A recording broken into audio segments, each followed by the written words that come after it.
kita bakal bahasin listrik statis untuk kelas 9 SMP atau MTS ya. Beda kajiannya dengan yang SMA karena yang di SMP lebih simpel, lebih skupnya kecil ya. Langsung aja kita kenalan dulu sama sedikit hal-hal yang di luar matematis atau teorinya ya.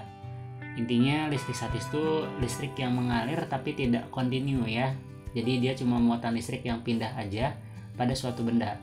Dan kalau kita ngomongin muatan listrik, kita harus beranjak atau berpijak dulu pada struktur atom yang terdiri atas neutron, proton, sama elektron. Proton itu ceritanya bermuatan positif, kalau elektron bermuatan negatif. Nah, neutron mah nggak bermuatan ya, alias netral. Nah, ini adalah inti dan kulit atom yang mengandung elektron dan proton. Dan di sini elektron proton itu adalah muatan listrik sebenarnya, ya.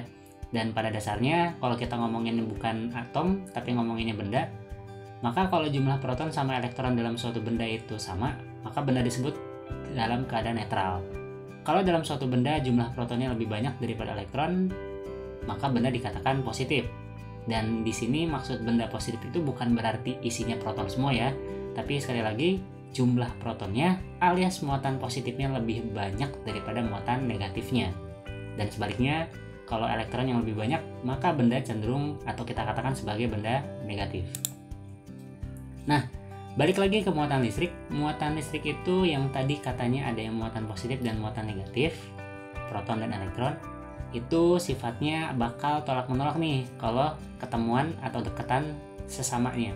Positif-positif tolak-menolak, negatif-negatif tolak-menolak. Dan kalau berbeda akan tarik-menarik ya. Kita jelasin lagi ketika muatan listrik itu berinteraksi. Interaksinya itu ada dua tipe atau dua jenis. Yang pertama konduksi, yang kedua induksi. Simpelnya konduksi itu dengan sentuhan langsung. Sentuhan di sini bisa gosokan, bisa perekatan, dan satu laginya induksi tanpa sentuhan ya. Jadi adanya perpindahan atau pemisahan suatu muatan listrik dengan dua cara ini ya. Dan perlu dititik beratkan atau perlu digarisbawahi, interaksi ini akan menyebabkan suatu perpindahan muatan listrik. Dalam hal ini yang bisa pindah cuma elektron ya, cuma elektron. Nah, di sini juga ada keterangannya. Elektron pindah ke benda yang kekurangan elektron atau elektron mendekat ke benda yang kekurangan elektron. Jadi intinya untuk interaksi benda yang akan menyebabkan perpindahan muatan listrik itu hanya terjadi pada elektron. Kalau proton, karena pada dasarnya dia ada di inti atom, diikat oleh neutron, maka dia tidak bisa berpindah ya. Nah, biar lebih jelasnya kita ke contoh kasus yang sering muncul di soal-soal atau sering dibahas ya. Jadi ceritanya gini, kita asumsiin ada benda yaitu rambut sama plastik. Plastik di sini bisa macam-macam ya, kadang di soal disebut penggaris, mika, kresek gitu ya. Intinya sesuatu yang berhubungan dengan plastik. Opa-opa Korea mungkin juga iya ya. Enggak. Jadi ceritanya gini, pada dasarnya keadaan awal benda itu netral, ditunjukkan dengan muatan positif negatif yang jumlahnya sama. Di sini ada 8 muatan positif, ada muatan negatifnya 8 juga. Di plastik juga sama, netral awalnya. Nah, sekarang kita coba interaksiin dengan proses konduksi alias digosok. Setelah digosok, maka rambut akan kita katakan sebagai benda bermuatan positif dan plastik bermuatan negatif. Kenapa? Karena terjadi perpindahan elektron ya dari rambut menuju plastik. Kenapa nggak sebaliknya? Karena ada sedikit bukan aturan ya, karakter dari kedua benda ini untuk mudah lepas elektron itu dari rambut ke plastik gitu. Tahu dari mana? Ya sunatullahnya seperti itu. Ataupun kalau mau dirunut, ada yang namanya deret tripoblastik yang menyebutkan urutan-urutan kecenderungan benda yang mudah melepaskan elektron ketika berinteraksi, baik konduksi maupun induksi. Jadi simpelnya, ingat-ingat kalau ada rambut sama plastik berinteraksi, dalam konteksnya seringnya digosok, maka elektron bakal pindah nih dari rambut menuju plastik. Ditunjukkan dengan elektron yang tadinya ada 8, sekarang tinggal 2. Yang 6-nya hijrah ke plastik. Kondisi ini menyebabkan di sini mayoritas di rambut itu bermuatan positif, dan di plastik karena kedatangan elektron banyak dari rambut, maka dia mayoritasnya elektron alias mayoritas muatan negatif. Keadaan mayoritas negatif dan positif ini akhirnya digeneralisasi menjadi benda bermuatan positif dan benda bermuatan negatif. Jadi jelas ya, ketika kita katakan suatu benda itu bermuatan negatif, bukan berarti nggak ada protonnya. Dan juga ketika muatan positif kita labelin pada sebuah benda, bukan berarti nggak ada elektronnya. Ini ada, tapi dia minoritas ya. Nah, yang sering muncul di soal juga yaitu interaksi antara kaca sama sutra dan wall dengan plastik ya. Jadi nanti yang merah ini atau kaca dan wall kalau digosok dengan mereka itu bakal bermuatan positif nih. Yang ininya sutra atau plastiknya bakal bermuatan negatif. Oke, seperti itu. Nah, kita nanti bakal mainan video juga ya. Kita kenalan secara visual nih. Garis-garis gaya listrik. Maksudnya apa sih? Tadi kan kita ada muatan positif sama muatan negatif. Itu bisa tolak menolak, bisa tarik menarik. Itu karena faktor mereka tuh punya yang namanya potensi buat mengusir atau menarik ya. Jadi kecenderungannya kalau benda bermuatan positif itu punya kecenderungan mengusir atau mendorong. Kalau negatif itu mah menarik, seperti itu. Digambarkan dengan garis-garis gaya listrik ya. Dan garis ini kalau kita coba bikin perimeter alias di buletin area yang masih terjangkau sama garis gaya, maka areanya itu dinamakan medan listrik ya. Jadi di sini adalah medan listrik adalah daerah di sekitar muatan listrik yang masih terpengaruhi muatan listrik. Indikasinya adalah masih terjangkau sama garis gaya listrik. Nanti kalau muatannya itu besar, garis gaya listriknya makin rapat dan makin jauh ya, seperti itu. Nanti kita lihat visualisasinya di video ya. Nah, di sini dijelasin juga. Ketika benda berinteraksi, maka garis gaya listriknya ya akan seperti ini kurang lebihnya gitu. Positif negatif tadi tarik menarik, maka garis-garis gaya listriknya ya seperti ini gitu. Bakal searah. Tapi kalau tolak menolak, contohnya positif sama positif, maka terlihat garis gayanya saling bertolak belakang, akhirnya dia bakal tolak menolak atau saling menjauh, seperti itu ya. Oke, di sini kita bakal liatin atau visualisasiin bahwasannya dua muatan itu akan ada gaya, dan gaya itu akan dipengaruhi oleh jarak antar kedua muatan. Nih ceritanya muatan deketan nih, maka garisnya panjang alias alias besar, gayanya juga besar. Coba kita lihat, semakin nanti dia jauh dari muatan, maka garisnya semakin pendek tuh, artinya gayanya juga semakin kecil, seperti itu. Dan nanti pada suatu titik dia nggak ada panah lagi, artinya nggak ada pengaruh gaya. Nah, ini bisa dilihat lagi ya, makin jauh panahnya kecil, makin dekat panahnya makin panjang, artinya semakin dekat gaya semakin besar, semakin jauh gaya semakin kecil. Hubungan gaya dan jarak sendiri adalah berbanding terbalik, R-nya kuadrat. Dan garis gaya listrik itu nggak 2 dimensi ya, dia 3 dimensi, itu bisa dilihat. Ini muatan positif,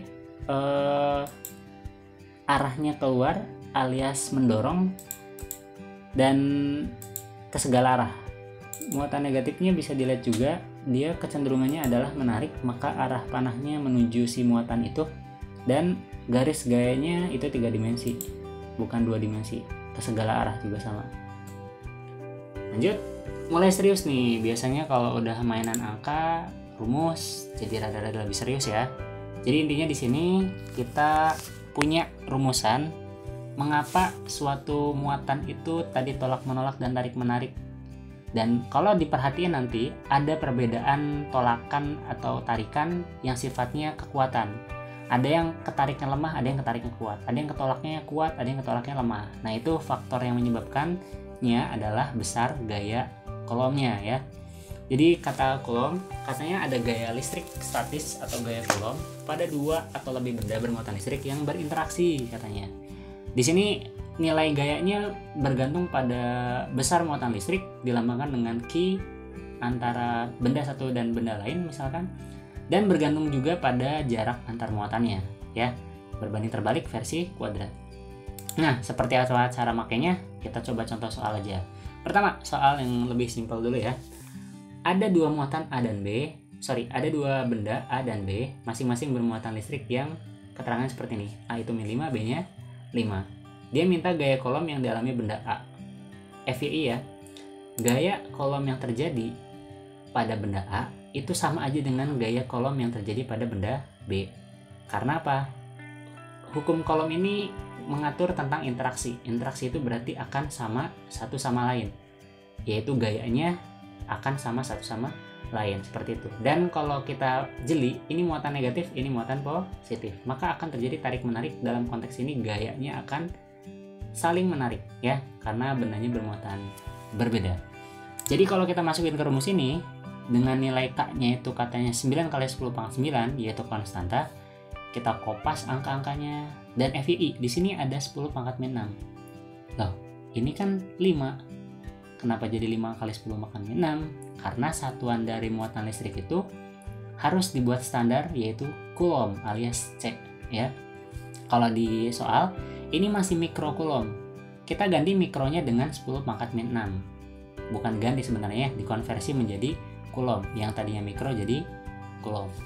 Jadi konsekuensinya mikro itu bernilai 10 pangkat min 6, dan kita selesaikan secara matematika dapat jawaban 1,4 kali 10 pangkat min 2. Arahnya ke kanan kalau yang dialami benda A. Ini benda A, maka dia ketarik ke kanan. Kalau benda B, dia bakal dapat gaya sama juga 1,44, tapi nanti arahnya ke kiri. Jadi angkanya aja yang sama atau nilainya, tapi arahnya pasti berlawanan seperti itu. Kita coba lagi ke soal yang sedikit lebih greget ya. Ceritanya kita punya 3 muatan sekarang. Ada muatan negatif, positif, dan positif. Pertanyaannya, dia minta kita ngitung gaya yang dialami benda pertama nih. Benda pertama negatif ketemu positif, berarti nanti ketarik. Negatif sama positif yang sebelah sana juga nanti ketarik. Jadi visualisasinya seperti ini.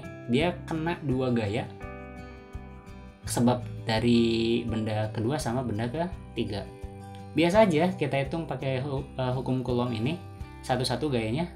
Kalau yang karena muatan yang kedua, berarti nanti muatannya adalah muatan 1 sama muatan 2 ya. Kalau yang muatan 1 sama muatan 3, berarti 2 sama 6. Tulis di sini ya, 2 sama 6. Masing-masing kita hitung dapat jawaban, dan endingnya yang dialami muatan pertama itu gayanya jumlah antara gaya karena benda kedua sama karena gaya benda ketiga. Kenapa ditambah? Lihat aja. Karena si benda pertama ini ketarik ke kanan semua, baik dengan benda A maupun dengan benda 3 ya. Ulangin, gaya atau muatan si pertama yang negatif ini ketarik ke kanan karena positif ini, dan ketarik ke kanan juga karena positif muatan yang ini. Jadi searah, makanya dijumlah dan dapat jawaban sesimpel itu guys. Oke, kita sedikit kendorin dulu. Nggak hitungan lagi dulu, kita ke aplikasi atau penerapan listrik statis yang mungkin di antara teman-teman nggak nyangka penerapannya bakal seperti ini. Keren loh. Jadi pertama katanya listrik statis itu bisa dimanfaatin buat ngendapin polusi ya. Kan polusi itu kebanyakan gas, dan dalam gasnya itu pasti ada sedikit partikulat-partikulat debu-debu yang sifatnya padat ya. Nah, si debu-debu polutan itu yang sifatnya benda padat itu bisa ditarik oleh saringan kaut atau lempeng logam yang diberi muatan tertentu, sehingga nanti yang keluar dari cerobong atau saluran pembuangan itu gas yang lebih bersih atau lebih light, lebih ringan, lebih nggak mengandung polutan yang sifatnya zat padat seperti itu. Lanjut, nah penangkal petir, aplikasi yang berikutnya ya. Jadi penangkal petir itu bahasanya nangkal, tapi sebenarnya nyerap ya, alias mengundang malah ya, mengundang. Jadi biasanya ada di bangunan-bangunan yang tinggi, minimal rumah lantai 2 lah. Kalau mau aman dari petir, pasang penangkal petir. Dan penangkal di sini sebenarnya adalah logam yang runcing yang bisa mengundang petir itu untuk bisa silaturahim ke sini, tapi disalurin nanti ujung-ujungnya langsung ke tanah, alias grounded. Biar apa? Biar aman, enggak petirnya itu nyetrum ke dalam rumah, ke alat elektronik yang bisa bikin bahaya. Jadi intinya si petir itu kan muatan negatif nih, itu bakal ketarik dengan kecenderungan lancip logamnya ini, sehingga nanti langsung diteruskan oleh logam yang terhubung dengan kawat logam dan terhubung langsung ke tanah dan netral akhirnya ya. Seperti itu penangkal petir yang menerapkan listrik statis. Lanjut, sekarang ada juga generator Van de Graaff ya, yang fungsinya untuk menghasilkan muatan listrik, yang mungkin teman-teman biasa lihat di film Mr. Bean, atau yang udah pernah ke Taman Pintar Jogja ada ya alatnya ya, yang kalau kita pegang bisa bikin rambut kita ngacung ke atas ya. Intinya buat ngasilin muatan listrik, prinsip kerjanya seperti ini, bisa dibaca sendiri ya. Next, printer laser juga ternyata guys itu menerapkan listrik statis ya. Jadi laser itu kan cahayanya itu sebenarnya adalah elektron-elektron yang intinya bisa menggambar, tanda kutip ya, menggambar sehingga ya ada hasil dari citra yang terhubung lewat komputer atau lewat device yang sumber gambarnya ya yang mau di print seperti itu. Intinya sih ada konsep listrik statis di sana. Yuk lanjut. Nah yang terakhir ya, penerapan listrik statis itu dimanfaatin juga buat identifikasi muatan listrik ada enggak pada suatu benda, atau pada suatu benda itu muatan listriknya itu cenderung positif atau negatif. Itu bisa didetek pakai elektroskop. Kurang lebih sketsanya seperti ini. Gambar realnya itu lihat di Google ya. Ini biar gampang teranginnya aja. Jadi ada 3 bagian nih ya. Ada knop dari logam, bentuknya biasanya bola. Terus ada batang konduktornya, terus nanti ada daun logamnya. Daun di sini ya kayak kaki gitu lah, kalau ini kelihatan kayak orang. Nah, si daun logam ini atau kaki ini nanti bisa mengayun ke kiri ke kanan atau bisa lurus seperti ini, ya. Nah, nanti kalau misalkan pada keadaan standar, ceritanya tuh ini netral, alias muatan positifnya tersebar merata dan juga muatan negatifnya tersebar merata. Ini tidak akan terjadi apapun. Nah, ketika kita deketin sama suatu benda yang bermuatan, misalkan kita tahu dia negatif ya, maka nanti si kakinya ngebuka ya. Kenapa? Karena benda negatif tadi itu kan bakal menarik muatan positif yang ada di segala penjuru elektroskop untuk main ke atas, deketin si negatif. Sebaliknya, muatan negatif yang ada di sekitar atas yang dekat-dekat sama ini bakal ketolak dong, karena sesama negatif akan saling tolak menolak. Dia lari semua ke bawah tuh negatif. Nah, jadi keadaan kaki itu di kiri dan di kanan negatif semua. Dan akhirnya tolak menolak dan bikin kakinya mentang atau daunnya itu saling terbuka. Dan kalau muatan positif yang terjadi sebaliknya ya, gitu. Jadi kita bisa mengidentifikasi ini jenis muatannya negatif atau positif ya kalau kita punya 2 benda ya.